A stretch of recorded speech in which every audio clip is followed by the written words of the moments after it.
Olá! Hoje vamos estudar as aves, esses animais exuberantes, de uma beleza não somente por penas coloridas, mas também devido a atos, ritos de corte, de acasalamento. São animais que pode até não ser muito da sua convivência, mas eles têm muito a nos ensinar. De uma beleza extrema, uma delicadeza e sutileza que conseguem retirar estruturas do ambiente, se manter, fazer migrações, às vezes de um continente a outro em busca de alimento, em busca de um melhor ritual de corte, de acasalamento. Tudo isso nós vamos abordar neste capítulo. Então fique comigo até o final e você vai se espantar com tanta riqueza que há nesse mundo e universo das aves. Então, para nós começarmos, vamos relembrar um pouco a classificação. Onde está naquelas categorias taxonômicas, reino, filo, classe, ordem, família, gênero, espécie, onde está situado a palavra aves? Então, primeiramente, elas pertencem ao reino Animalia, muito bem, ao reino dos animais. O filo continua sendo Chordata e o subfilo também continua sendo Vertebrata. E na classe é que aparece esse nome, aves. Então, as aves continua sendo um dos representantes dos vertebrados. E você sabia que elas são os animais que estão mais próximos dos mamíferos? Vamos ver que elas têm algumas características que assemelham ao grupo dos vertebrados melhores desenvolvidos, que são os mamíferos. Mas hoje vamos ficar com as aves. Vamos aprender um pouco sobre elas. Que características tornam uma ave favorável ao voo? O que elas têm em seu organismo, em seu corpo, que torna ela adaptada ao voo? Fique ligado e observe essas características. Primeira delas, claro, asas. Penas. As asas são as estruturas locomotoras que favorecem à ave vamos dizer assim, uma aerodinâmica, um formato de corpo que favorece o deslocamento no ar, diminuindo assim o atrito com o ar. Então, as asas, claro, favorecem o voo, mas não basta a ave ter asa. Será que toda ave que tem asa, você notou, ela voa? Será que ela voa? A galinha, ela voa? Não, a galinha não voa. A galinha dá pulos, ela saltita, mas ela não consegue voar. E ela tem asa. Por que a galinha não consegue voar? Porque a galinha é uma ave muito pesada. A asa que ela apresenta não condiz com o tamanho e o seu peso corpóreo, não facilita assim o desenvolvimento dela para o voo. Então, não basta ter asa para voar, é preciso que essa asa tenha uma musculatura forte, tenha estruturas resistentes que favoreçam o deslocamento do animal no ar. Além dessas asas, elas apresentam um corpo recoberto por penas. Será que você já parou para pensar para que servem as penas? Bem, as penas, elas podem ter uma função parecida com os nossos pelos. Por isso que eu disse que as aves são muito parecidas com os mamíferos. E por que essas penas são parecidas com os pelos? Não anatomicamente, mas em função. Os nossos pelos e as penas das aves contribuem para regular a temperatura do corpo delas. Então, as aves já vão ter essa diferença em relação aos répteis. Elas não serão mais pecilotérmicos, ectotérmicos, como os répteis eram. As aves passam a ser animais homeotérmicos. Mantém a temperatura do corpo constante. Ela pode estar num ambiente muito frio, mas mesmo assim a temperatura do corpo dela não se altera, permanece a mesma, assim como os mamíferos, que nós vamos estudar mais adiante. Então, essa novidade que as aves conseguem fazer de serem homeotérmicas, em parte nós podemos dizer que é graças à presença das penas. Uma outra característica que elas apresentam também é em relação à forma de capturar o alimento. A ave apresenta bico. Será que só as aves apresentam bico? Não. As tartarugas, que eram lá dos répteis, também tinham bico. Mas o bico da ave é um bico diferente do bico dos répteis, porque o bico da ave não vai ter dente. Tudo que for ausente na ave é com um propósito, Que propósito? Deixar a ave mais leve para o voo. Então, dentro do bico da ave, você não observará dentes. Esse bico vai servir, então, para capturar o alimento. E ela vai ter outras estruturas que nós vamos já ver que vão auxiliar na digestão desse alimento, mas não serão os dentes. E uma outra característica é em relação à reprodução. Reprodução das aves é reprodução sexuada. O que quer dizer isso? Elas vão precisar dos gametas para formar os filhotes. E esses filhotes vão se desenvolver dentro de ovos com casca, assim como nos répteis também. Então veja que o grupo das aves apresentam semelhanças com os répteis e semelhanças com os mamíferos, que são os grupos de animais que nós vamos estudar à frente. Então, siga a minha dica. Pegue o seu caderno quando você terminar de assistir o vídeo e já escreva uma tabela colocando que características tornam as aves semelhantes e diferentes dos répteis, que foi o grupo que você estudou no capítulo anterior do seu livro didático. Então fica essa dica para você já aprender a comparar os animais e assim observar melhor essas diferenças e semelhanças entre eles. E uma outra característica também que nós podemos observar é que as aves, elas mudam, como a gente pode ver aqui na imagem, elas mudam em aparência umas das outras. Tem as asas, tem as penas, mas veja, tem aves de menor porte, aves de maior porte, aves intermediárias e essas aves elas vão estar meio que adaptadas ao ambiente que elas vivem. As penas coloridas, às vezes podem ser para atrair o macho, às vezes é o macho que tem essas penas coloridas, como acontece lá nos pavões. A fêmea do pavão, ela é uma avezinha assim tão sem graça, mas o macho do pavão é aquela ave que tem aquelas penas exuberantes na cauda, todas coloridas, e o macho que tiver a penagem, essas penas mais coloridas, é que vai ser escolhido pela fêmea. Então, a pena, além da contribuição para manter a temperatura do corpo, também pode ter essa função de atrair a fêmea ou o macho para a cópula, né, para auxiliar na reprodução. E na imagem também nós podemos observar a diferença no bico. O bico de algumas aves, se você observar aqui, tem um bico que é mais encurvado, um bico que é mais pontiagudo e um bico que é mais retilíneo. Por quê? Porque esse bico mais encurvado, ele vai servir para tipo peneirar. Quando a ave mergulha na água, ela vai ali peneirar um pouco aquela água para capturar o alimento e jogar para dentro do corpo dela.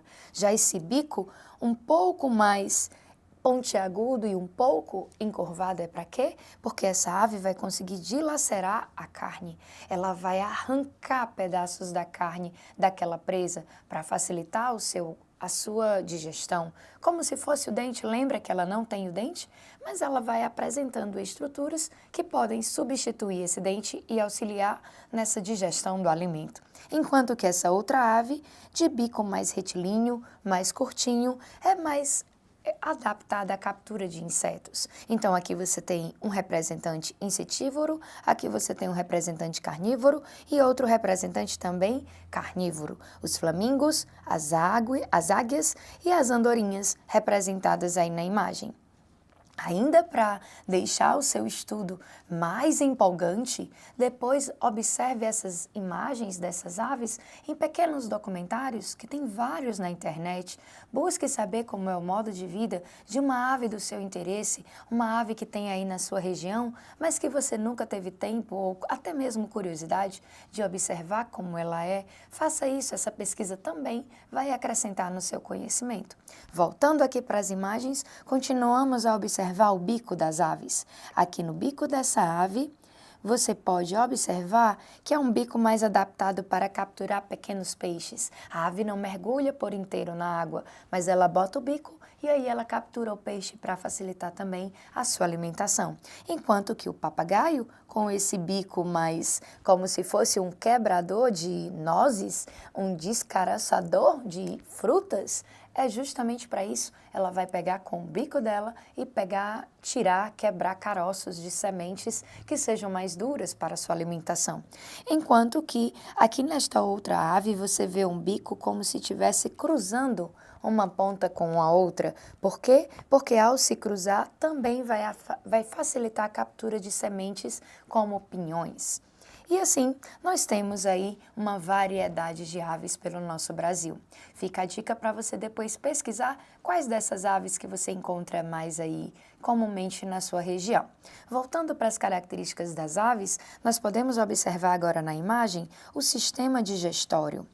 Veja que esse sistema digestório vai apresentar estruturas que não apareciam nos répteis, mas que nas aves facilitam a digestão.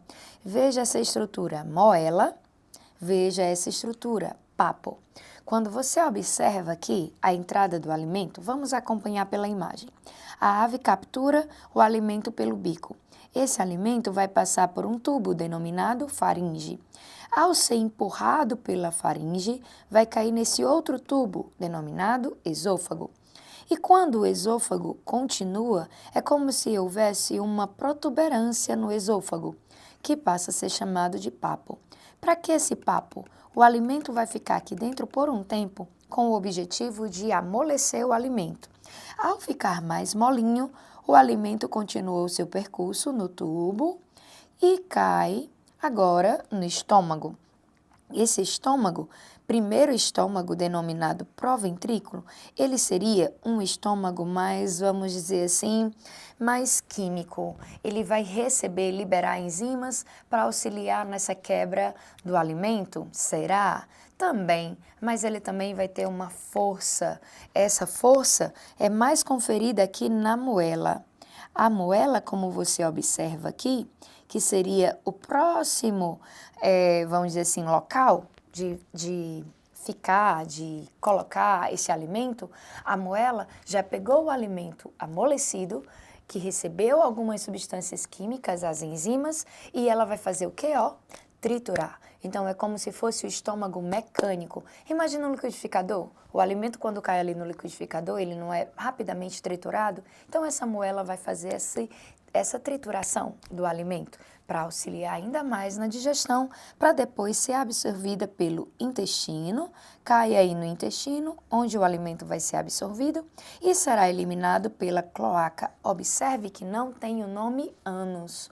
Por que tem o nome cloaca no final do intestino e não ânus?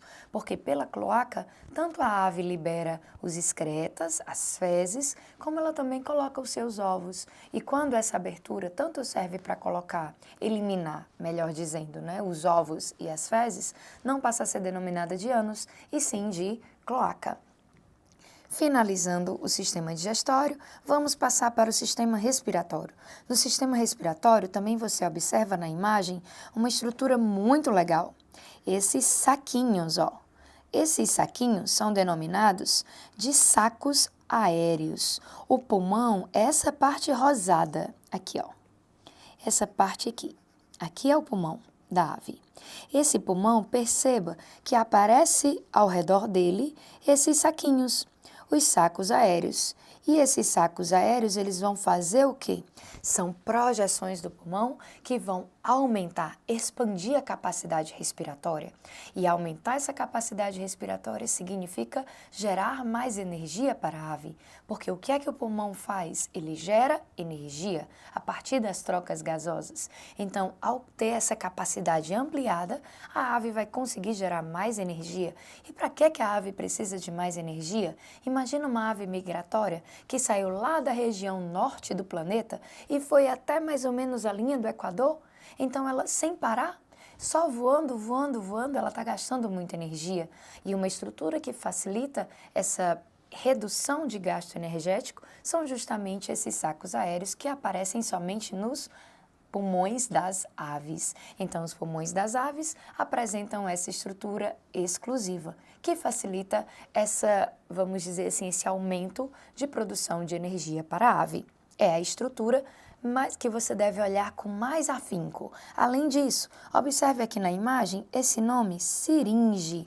O que seria essa siringe? A siringe é a estrutura que a ave usa para produzir o canto. Então, é uma estrutura muito importante para que, através desse canto, elas se comuniquem entre si, como também atraia o macho ou a fêmea. E para finalizarmos o nosso estudo das aves, temos aqui o sistema cardiovascular. A primeira diferença que eu quero que você perceba é o coração agora com 4 cavidades, 2 ventrículos e 2 átrios. Primeira diferença importante dos répteis em relação ao sistema cardiovascular. Você tem uma circulação dupla, o sangue sai do coração, vai aqui para os tecidos, rico em oxigênio. Chegando aqui, essa artéria se divide em capilares, distribui o sangue para as células de todo o corpo do animal. Em troca, as células entregam para o sangue o gás carbônico, que vai voltar agora para o coração. E ao chegar aqui no coração, o coração manda esse sangue venoso, que é esse sangue rico em gás carbônico, para onde? Para o pulmão, que vai entregar esse sangue oxigênio e retirar o gás carbônico. Devolve o oxigênio para o sangue, que retorna ao coração. Então, o sangue passa 2 vezes pelo coração, circulação dupla, mas agora não é mais incompleta, e sim completa. Por quê? Porque o coração da ave, o ventrículo, está completamente dividido. Não tem mais a mistura do sangue arterial, que é o sangue rico em oxigênio, com o sangue venoso. Então, a minha dica de hoje é: resolva todos os exercícios do seu livro referente a esse capítulo. Faça uma tabela no seu caderno, colocando as semelhanças e as diferenças entre aves e répteis, para você já poder comparar e assim ficar melhor o seu aprendizado e uma fixação também mais fácil, bem melhor do que ficar decorando características, tá bom? Fica aqui a minha dica, um grande abraço!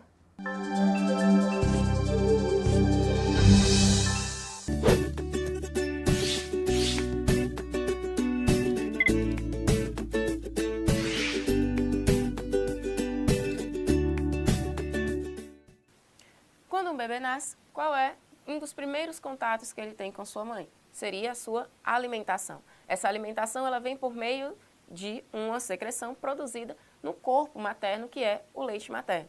Leite materno produzido nas glândulas mamárias. Glândulas essas que são uma das características que definem um grupo, que é o grupo dos mamíferos. Mamíferos recebem essa denominação por conta da característica que possuem, que é a amamentação. Mamam ao nascer, se alimentando desse leite materno durante um período de sua vida.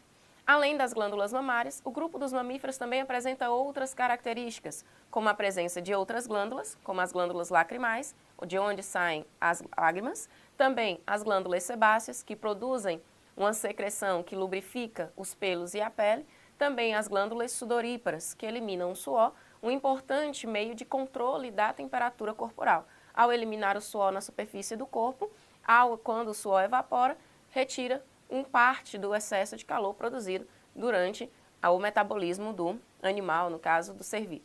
Nesse caso, além dessas características, a pele desses animais também possui adaptações. Abaixo da pele nós temos uma camada de gordura e também os pelos, que é outra característica presente nesse grupo de mamíferos.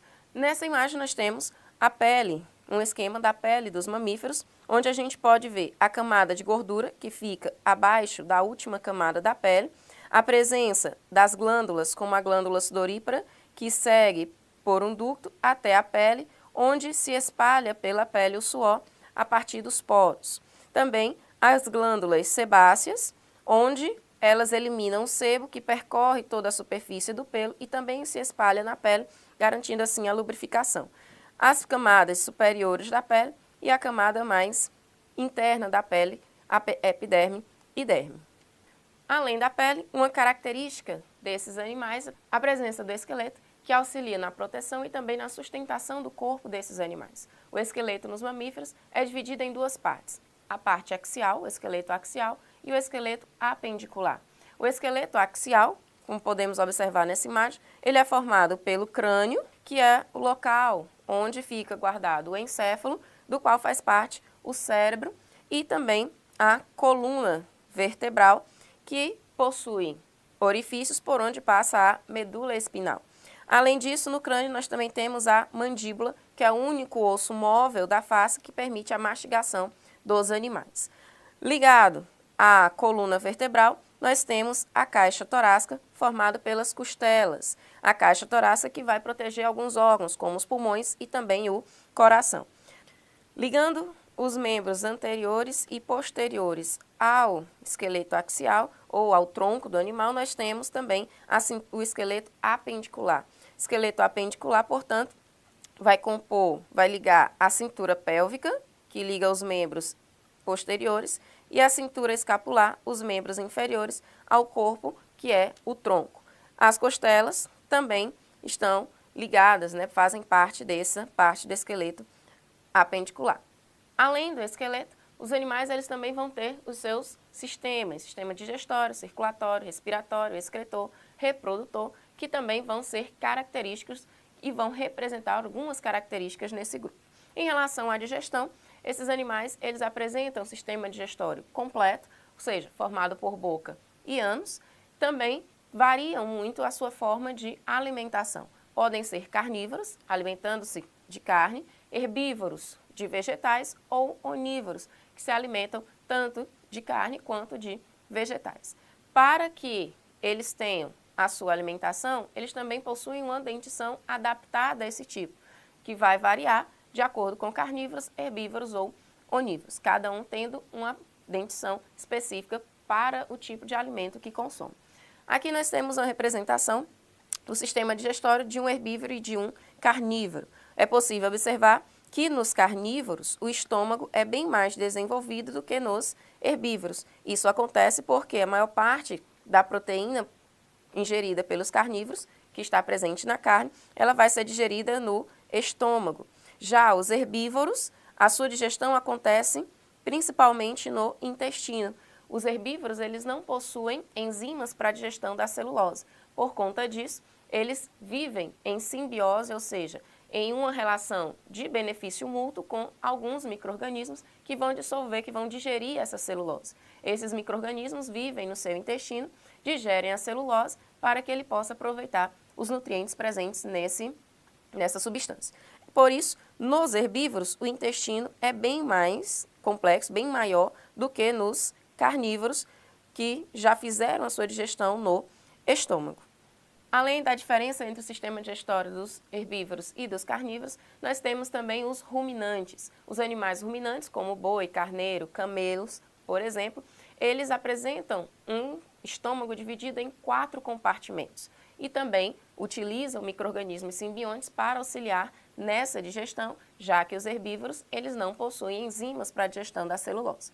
No caso dos ruminantes, como o boi, nós temos aqui representado a divisão do estômago dele em suas 4 partes. Então, após a ingestão do alimento, ele segue para o primeiro compartimento, que é o rúmen e também o retículo. No rúmen e no retículo, esse alimento vai ficar lá armazenado em contato com os micro-organismos simbiontes. Esses micro-organismos começam a digestão da celulose e depois de um tempo nesses locais, o alimento volta para a boca do animal. Ao voltar para a boca do animal, ele vai fazer a mastigação, ou seja, a ruminação desse alimento que ele ingeriu. Depois de mastigado, segue para o maço e abomaço, que são os locais onde ocorre a digestão por meio das enzimas. A digestão vai ser completada e, em seguida, segue para o intestino para ser eliminada junto com as fezes. Então, os ruminantes são animais que ingerem o seu alimento, depois regurgitam para mastigá-lo e, em seguida, continua a digestão até a total eliminação pelas fezes dos restos ou resíduos não absorvidos. Além da digestão, nós temos também um sistema circulatório. Nos mamíferos, o sistema circulatório é formado pelo coração e pelos vasos sanguíneos, por onde o sangue circula. O coração é um músculo oco formado por 4 cavidades, 2 cavidades superiores, que são os átrios, 2 cavidades inferiores, que são os ventrículos. O sangue sai do coração, ele bombeia o sangue por dentro dos vasos sanguíneos, que circulam por todo o corpo e depois retornam ao coração. No coração dos mamíferos, a aorta, que é a artéria que leva o sangue para todo o corpo, ela se localiza do lado, ela tem uma curvatura para o lado esquerdo, enquanto que nas aves a curvatura da aorta é para o lado direito. O coração dos mamíferos, portanto, apresenta os átrios, direito e esquerdo, como cavidades superiores, ventrículo direito e esquerdo, como cavidades inferiores. A artéria aorta, que sai do ventrículo esquerdo em direção ao corpo, com uma curvatura para a esquerda. O sangue vem rico em gás oxigênio dos pulmões, chamado de sangue arterial, e chega do corpo, no átrio direito, um sangue rico em gás carbônico, chamado de sangue venoso. O sangue, ele carrega os gases, e esses gases, principalmente o gás oxigênio, ele é transportado dentro de células, que são as hemácias. Após o transporte, sai do átrio esquerdo, rico em gás oxigênio, para o corpo, ocorre a troca gasosa entre os tecidos e volta pelo lado direito para o átrio direito, rico em gás carbônico que veio dos tecidos. Passando do sistema circulatório, chega ao coração e segue para os pulmões para ser oxigenado, entrando em ação aí o sistema respiratório. No sistema respiratório, eles apresentam os pulmões e as vias aéreas. Os pulmões, que são órgãos capazes de inflar e desinflar, ou seja, tem grande elasticidade.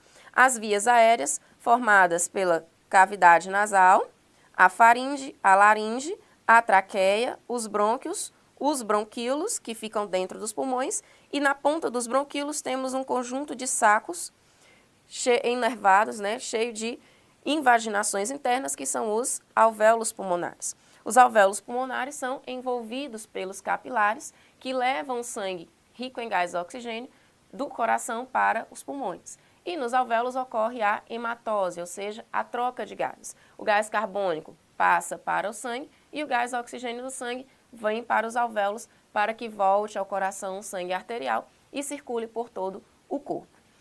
Além do sistema circulatório e respiratório, os mamíferos também apresentam um sistema excretor formado pelos rins, ureteres, bexiga e uretra. É o sistema que vai filtrar o sangue, retirando as impurezas e eliminá-las junto com a urina. E também o sistema nervoso, que é um sistema bem desenvolvido devido ao encéfalo grande e também os órgãos sensoriais que vão fazer as percepções do ambiente e conduzir ao sistema nervoso central do animal para que ele possa interpretar as diferentes ações que acontecem no ambiente. Alguns apresentam alguns órgãos mais desenvolvidos do que outros, mas os órgãos sensoriais, eles atuam diretamente na sobrevivência e também no reconhecimento ambiental dos seres vivos, no caso dos mamíferos. Além disso, os mamíferos eles são divididos em 3 grupos principais: os monotremados, os marsupiais e os placentários. Os monotremados são animais caracterizados por serem ovíparos. São representados pelo ornitorrinco e pela équidna. Esses animais, os monotremados, eles são ovíparos, ou seja, eles põem ovos. Mesmo sendo mamíferos, eles põem ovos e esses ovos são chocados fora do corpo da mãe. Quando os filhotes terminam o desenvolvimento embrionário, eles saem do ovo, agarram-se nos pelos do ventre materno e sugam o leite produzido pela sua mãe e ficam